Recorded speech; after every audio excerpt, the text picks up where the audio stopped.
1 through 4. Psalm 137, verses 1 through 4.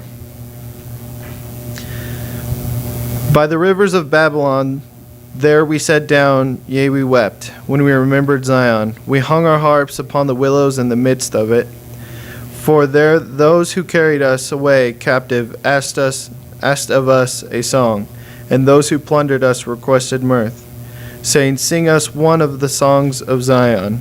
How shall we sing the Lord's song in a foreign land?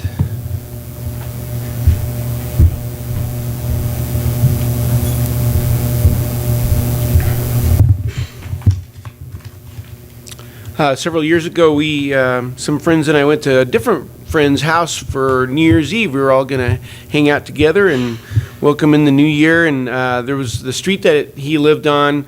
There were several groups getting together. You could see different driveways filled with cars, and everybody's getting together. They're going to celebrate New Year's Eve. And so we were kind of visiting, and there were some people there that we knew from a long time ago, you know, some old friends, and then some new people that we had just met. And I remember we were standing there. I think I was kind of in the kitchen area, and this couple walked in, and they had a little carrier in their hand, their new baby, and they were standing there and kind of talking and looking around, and you could see the look on their face. It slowly dawned on them that they were in the wrong house. And it was kind of funny because we all kind of assumed somebody else knew who they were, and we're kind of like, oh, you know, we kind of introduced ourselves, and they were friendly enough, but as time went by, they were kind of embarrassed and said, I think we're in the wrong house. We're actually the one next door. So, well, good to meet you anyway. So they headed on out, and we didn't see them the rest of the evening. But I don't know if you've ever been in that situation where you're kind of in the wrong house, or maybe worse. All of us have been in their shoes at some point where you, at first everything's fine, and then it slowly dawns on you, I'm not where I belong. I'm out of place. And I think that's what kind of happens when you become a Christian. You become a Christian, you're baptized, and then you realize as you begin to figure out, okay, what does this involve? You know, it's not just becoming baptized. I'm going to live like Jesus. And at first everything seems fine, but then it slowly dawns on you how much you don't belong here. And it really, really does come down to that. Now, many people, when they choose Christianity, it's just a slight adjustment. There's a lot of people doing that. You know, you go to church and try to be nice and try to not be mean, and that's pretty much it as far as they're concerned for Christianity. But a real Christian knows there's much more to it than that. Before, you might think of it this way, before you're a Christian, your life was built on temporary things. Everything that your life was about was temporary stuff. But now as a Christian, everything is built on eternal things. All your decisions lead toward the incredible fact that you're going to live forever. And that's got to have some kind of effect on your decisions. It's a strange way to live because you're still living in a very temporary world, but now everything about you is forever. It's like being in a foreign country, and even if you speak the language, eventually something surfaces. You're not from here. You may have been in that situation and say, you're not from here, are you? And you'd say, no, I'm not. Once you're baptized, you don't belong here anymore, and you're very out of place. You need to know that. You'll stay here for a while. There's some things that you need to do, but this isn't home anymore. It's a lot like the people of God after they lost the promised land. I'll just refresh your memory very, very quickly, those about the people who were taken captive into Babylon. And that's kind of what we're talking about this morning. They ended up in a place where they didn't belong. You know about Egypt. They were enslaved there, and then they're rescued. God uses Moses and Aaron to get them out of there. It's a big prison break, and they go to the promised land eventually. They're supposed to conquer it completely, and they don't, and it comes back to haunt them. They fail at hanging on to the promised land. There's some judges or heroes for a while. They try to hold things together, and then there's several kings, but eventually it splits into two pieces. Israel in the north, Judah in the south. Israel is taken away by Assyria, a brutal, brutal nation that's just were known for being merciless. But Judah is taken away into Babylon. Now Babylon, they were relatively nice compared to the Assyrians, but they did damage. They leveled the temple, and they destroyed Jerusalem, and they carted off all the contents of the temple to Babylon. They took all the gold, all the silver, and left a blank there. They also took a lot of people. The Assyrians, they'd just, end you. The Babylonians would take you, and they took these captives into their land as foreigners, and they had a unique approach. We're not going to end you. We're going to translate you. They would make them into Babylonians. That's what's going on with Daniel, Shadrach, Meshach, and Abednego, and they take them to Babylon, and they're going to translate these guys. That's their plan. They even changed their names. That's for another time, maybe for more details. But it's very important to know about when you read about Daniel and his friends. They lived in Babylon, but they didn't become Babylonians. That's really important. They spoke the language. They understood the culture. In fact, in a lot of areas, they were better at being Babylonians than Babylonians were. They really knew their stuff. They studied and they were trained. But in Daniel 1, you'll find out, they knew the culture really well, but they didn't belong. It wasn't easy being in Babylon when you knew you didn't belong there. Some of the captives got pretty discouraged, and that's what Psalm 137 is about. If you want to read this with me one more time, with all this in mind, what Isaac just read for us, if you read Psalm 137, this is describing the mentality, the state of mind of some of the captives, and it's not happy. They're on their way to this strange place. Psalm 137, starting at verse 1, by the rivers of Babylon, there we sat down and wept.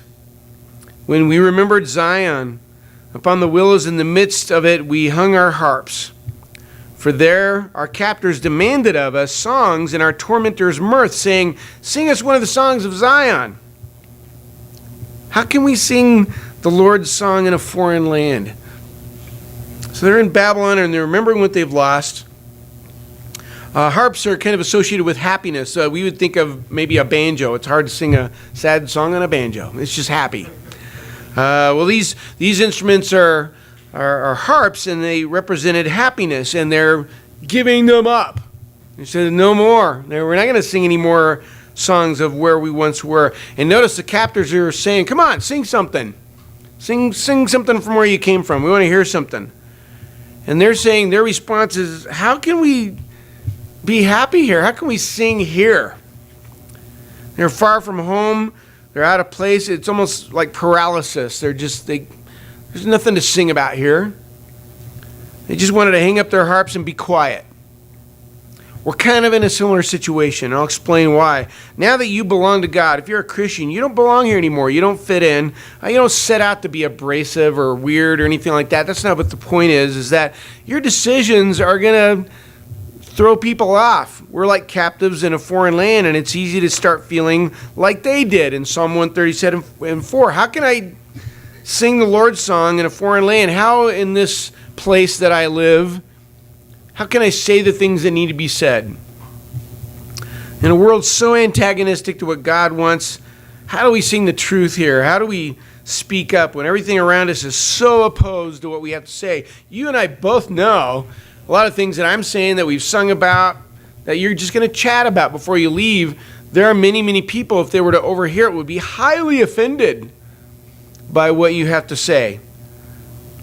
And it's hard not to be translated into this world, just like a lot of people were becoming Babylonians. It's hard to just fight that, let alone sing songs about home to speak up.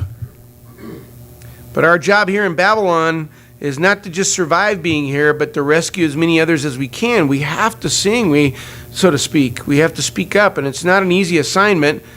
If you look at 1 Timothy 4:16, I think it captures the basic idea of what we're talking about. We're in Babylon. It just doesn't seem the appropriate time or place to be talking about what needs to be said. But here's 1 Timothy 4:16 is very helpful, I think. It says, watch your life and doctrine closely. Persevere in them, because if you do, you will save both yourself and your hearers. This describes our assignment. It's about saving both ourselves and those who hear us.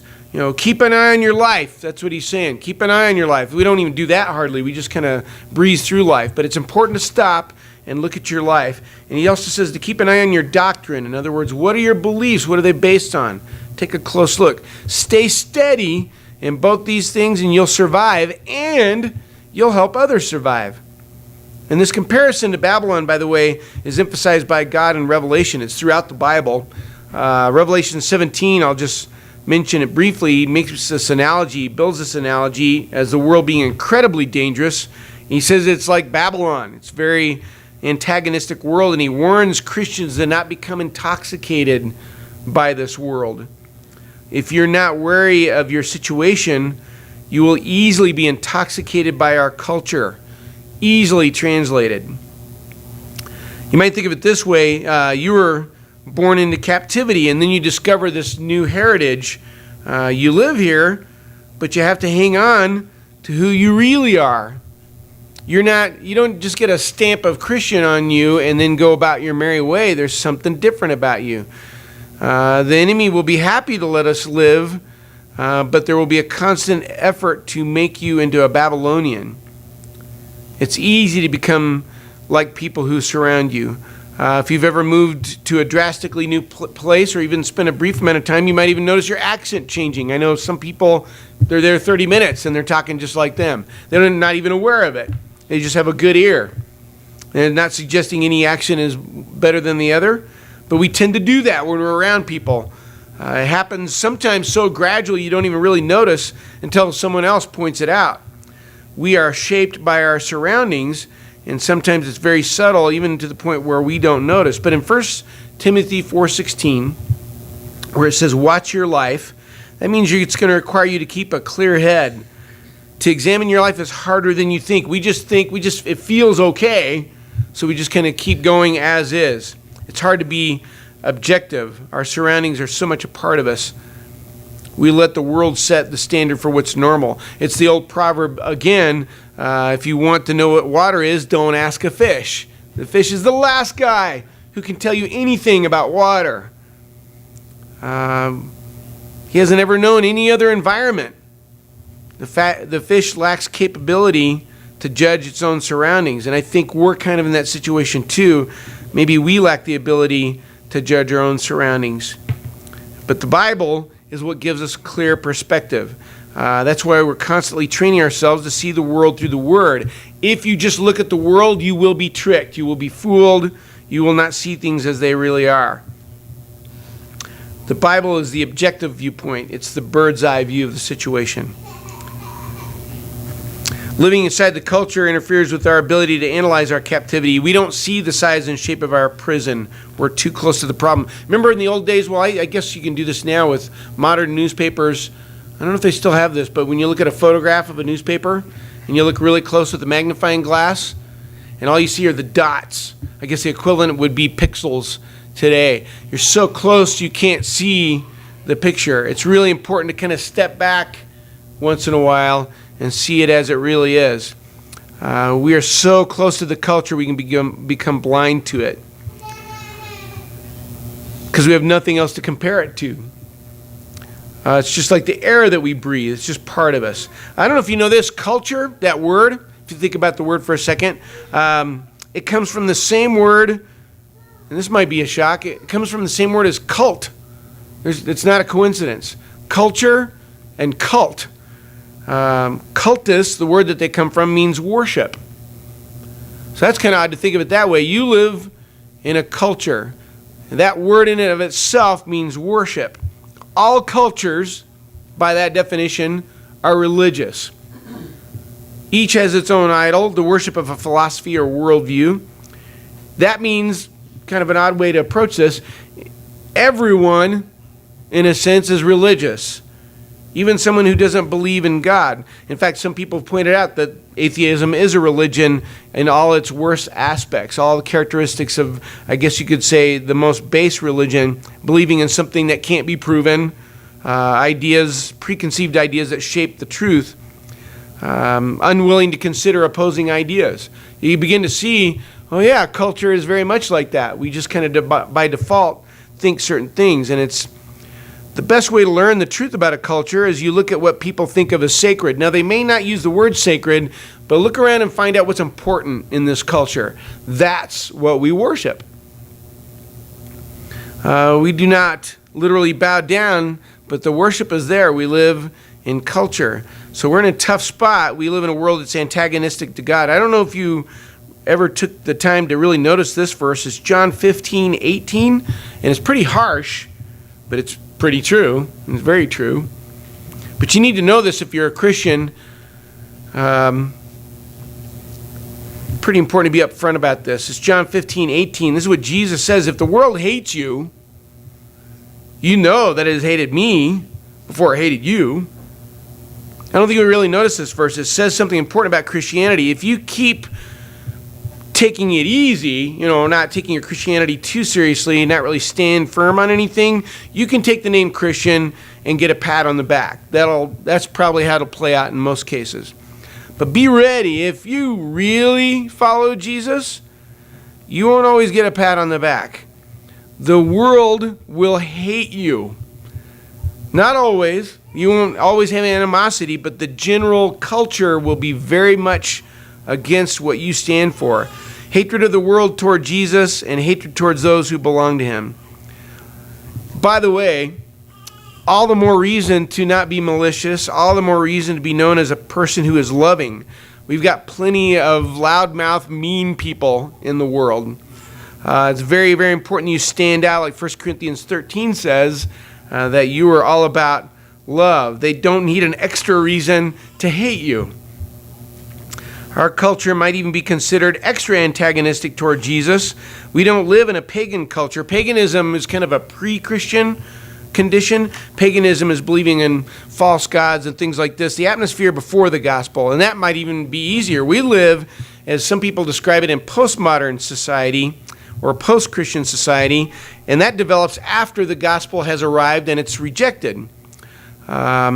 It's where all truth is relative and absolutes don't exist. You can believe what you want, I'll believe what I want, and it's all good. Jesus is accepted maybe as only one of many possibilities. And religion is acceptable, even Christianity, as long as you don't take it too seriously. Truth is abstract, it's relative to your situation. It's like looking at clouds. What do you see? And we all see different things, and everybody's right. Or the Rorschach prints, about ink blots, where the shrink shows those ink blots and says, what do you see? And every answer is correct. It just depends on what you feel at the moment. What you believe to be true today will not be true tomorrow. I think probably the word that defines postmodernism is this: whatever. Or how about, it's all good. I say that, but when we apply that to our souls, the basic conflict is that Christianity is not about a truth, it's about the truth. It's not Christianity if we don't believe that part of it. This culture really doesn't like that idea, though. They hate it. If anybody actually comes to a conclusion about anything, it does not go over well. It makes our situation a real challenge. People generally don't believe there is an answer. They believe in many answers. No hard and fast conclusions. And that kind of interferes with any real search for the truth. You ever been putting a puzzle together? I don't know if you guys are puzzle people. Maybe the family gets down and you put the puzzle together and saying, you're getting close to the end. And then the last piece is missing. I hate that. All that work, and you don't get the satisfaction of putting that last piece in. Or worse, if you're being handed a puzzle with several pieces missing. What if they told you ahead of time, say, hey, we're going to put a puzzle together. I know there's about 20 pieces missing. I'm not going to be that motivated. Or how about this? We actually just put a bunch of pieces together from different puzzles. We're just going to see which ones fit and which ones don't. Are you game? No. I like looking at the big picture and having some kind of resolution here.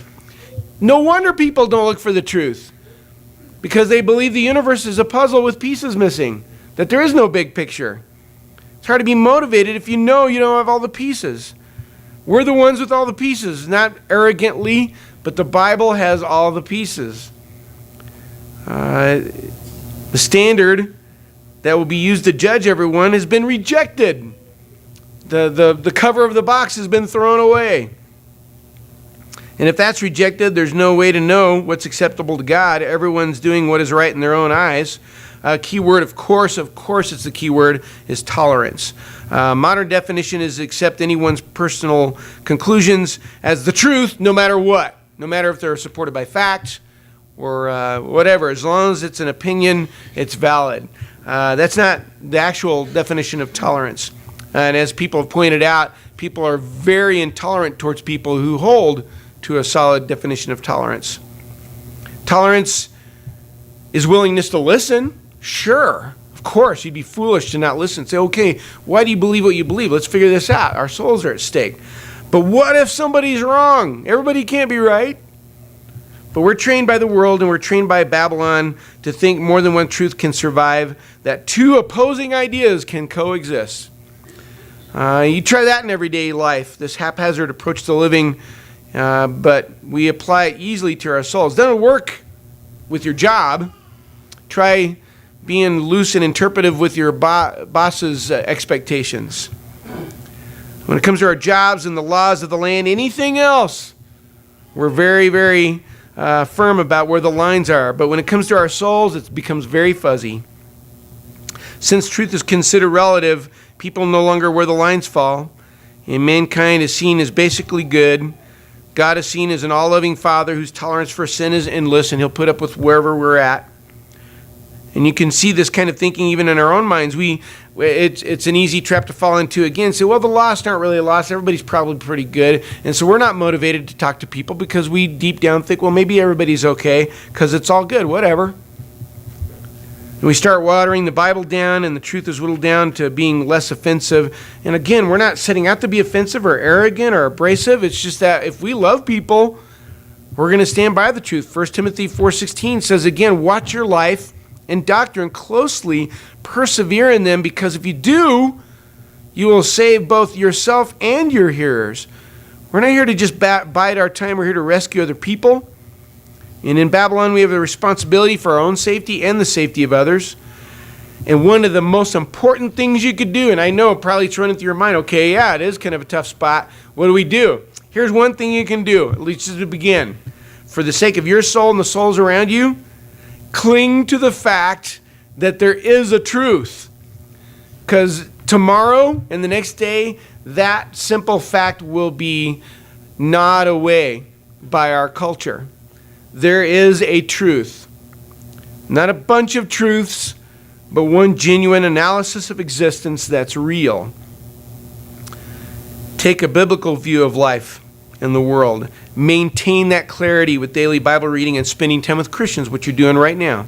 And this can all sound pretty discouraging, kind of pessimistic. It's easy to think the answer might be, well, hang up the harps and stop singing. We're in Babylon. It's easy to withdraw and lay low and kind of be isolated for protection. But we're going to do what Daniel and the others did. We live in the culture, and we even know the culture. We're very familiar with it. But we don't let the cult in the culture translate us. You can see it when it comes to our decisions. The lines were very clear in Daniel's mind. When it came time to make decisions for Shadrach, Meshach, and Abednego, this is where I live. That's what they said. This is what defines me. They didn't shout at people. They didn't. All they did was openly tell people about God, and simply stood firm, and it made a huge impact. It's important to see our situation for what it is. We're in Babylon. We're surrounded by culture designed to translate you into a Babylonian. That's really what's going on. And it's easy to feel irrelevant or overwhelmed, and you might even think in some fashion, how can we sing the Lord's song in a foreign land? This is too much. We have no chance. We can't, but we can't give up. We have no choice. We can't stop singing. We're here to stand firm and rescue souls. And 1 Timothy 4:16 tells us we're here to save ourselves and others. Those who sort of, you might think of it, they hear us singing. And the souls of those around us won't benefit from one more person keeping things fuzzy. That's not helping. Their best hope is your devotion to the truth and seeing the world for what it really is. If you're not a Christian this morning, anything less than the truth for you is not love. And the truth is, it's this. It's very simple. You need to be baptized to belong to Jesus. It's really important You find out that truth by being in your Bible. You can listen to the world, and they will tell you otherwise and trim it down and streamline it for you so you feel fine just as is. But I want you to know that is the truth, and that opportunity is available this morning. If you're not sure, then be sure. Read your Bible. There's an opportunity for any of us to ask for prayers. And whatever your need might be, this is a congregation that's on track. Not a perfect congregation, but we're here to help each other stay on track. We're determined to see the world as it really is. We want to encourage everyone here to do the same. So every day, take a step back, examine your life, examine your doctrine, see the world for what it is, use the Bible to get a clear perspective, arm yourself with the truth, and when the time is right, when you get the opportunity, be prepared to sing. In fact, let's stand together and do that right now. Jesus is tenderly calling.